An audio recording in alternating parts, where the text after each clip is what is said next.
इसी बीच एक बड़ी खबर सामने आ रही है। उत्तर प्रदेश से यूपी में 12वीं के सिलेबस में एक बदलाव किया गया है। आपको बता दें कि मुगल दरबार का इतिहास सिलेबस से हटाया गया है।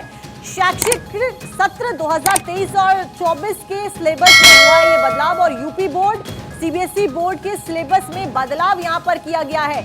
आपको बता दें कि ये बदलाव उत्तर प्रदेश में यूपी बोर्ड और सीबीएसई बोर्ड में किया गया। मुगल दरबार का इतिहास सिलेबस से अब हटा दिया गया है, यानी कि 2023 और 24 का जो नया बैच होगा 12वीं की परीक्षा देने वाला, उनको मुगल दरबार वाला इतिहास चैप्टर अब नहीं पढ़ाया जाएगा। ये बड़ा बदलाव शैक्षिक सत्र 2023 और 24 के सिलेबस में हुआ है। उत्तर प्रदेश बोर्ड और सीबीएसई बोर्ड के सिलेबस में बड़ा बदलाव किया गया है।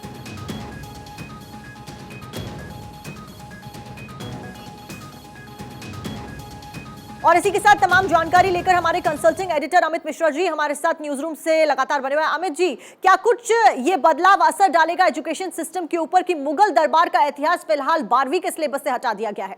बिल्कुल साक्षी, और अभी जो सूचना हम लोगों को प्राप्त हो रही है उसके मुताबिक यूपी बोर्ड से और वहाँ केंद्रीय माध्यमिक शिक्षा बोर्ड के 12वीं के छात्र अब जो है मुगल दरबार का इतिहास नहीं पढ़ सकेंगे।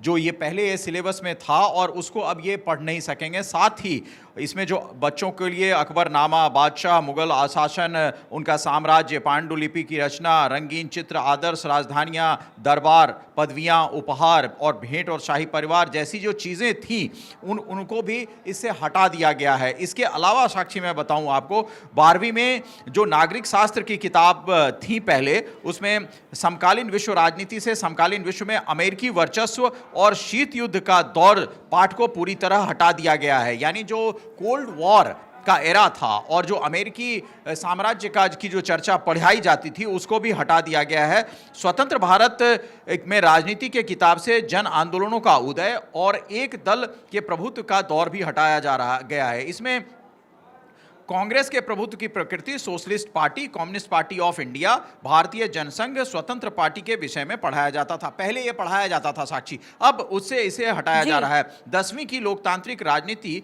2 की किताब, लोकतंत्र और विविधता, इन तमाम चीज़ों में बड़े फेरबदल हुए हैं साक्षी। और इसके अलावा मैं बताऊं कि यूपी बोर्ड के सचिव जो दिव्यकांत शुक्ल हैं, उन्होंने इस बात की जानकारी दी है कि एनसीईआरटी की ओर से सत्र 2023-24 के लिए विषयवार पुनर्संयोजित पाठ्य वस्तु की लिंक यूपी की बोर्ड की वेबसाइट पर उपलब्ध कराए जाएंगे। यानी ये जो नए चीज़ें समाहित की जा रही हैं यूपी बोर्ड में, जिसको 12वीं के बच्चे पढ़ेंगे और 2023-24 के लिए वो अपनी तैयारी करके परीक्षा देंगे, उनके लिए ये तमाम चीज़ें जो पढ़ने की चीज़ें हैं, पाठ्यक्रम, वो उपलब्ध कराए जा रहे हैं। ऑनलाइन ये होंगे और इसकी प्रकाशित पुस्तकें भी बाजार में उपलब्ध होंगी।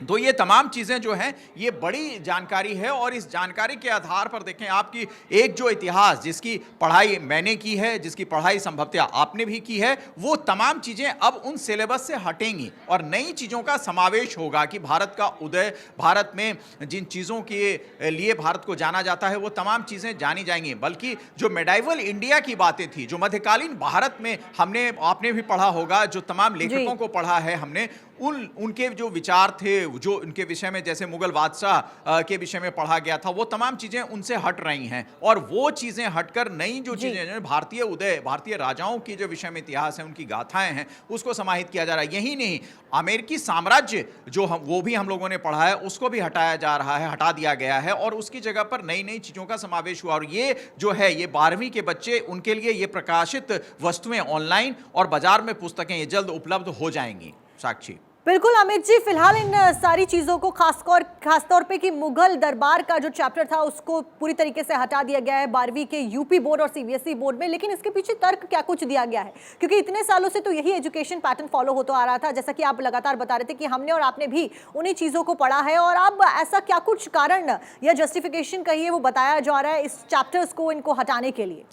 साक्षी देखिए, ये पहले से इस बात की बहुत ज़्यादा चर्चा थी और आपने देखा होगा कि दीनानाथ बत्रा जो इस विषय में एक उनको बनाया गया था, उनके संरक्षण में चीज़ें आई थी, एक तरीके से कमेटी बनी थी और उस कमेटी ने अपनी रिपोर्ट भी दी थी। तो उसमें मुख्य तौर पर यह था कि जो हमारे राजा थे, जो जिनका आधिपत्य रहा था मेडाइवल इंडिया, मध्यकालीन भारत में भी, उनकी जो छवि है उस छवि को हम उतने तरीके से नहीं बता पा रहे हैं। वो ज़्यादा बताने की चीज़ थी बजाय मुगल शासक के। और यह भी उतना ही सत्य है कि वो जो एरा है, यानी 1226 से लेकर 1700 के बीच का ये तमाम एरा जो है, ये ईस्ट इंडिया कंपनी के आने के पहले का साक्षी, और उसके पहले जब बाबर आया है तब से लेकर जो बीच का फेज है, ये फेज जो है ये भारतीय इतिहास में मुगलों और आताताइयों या ऐसे लोगों का ही इतिहास रहा है। हालांकि उसमें कई ऐसे चीजें हुई, जैसे अकबर ने बहुत सी ऐसी चीजें की जिसको हम पढ़ते हैं,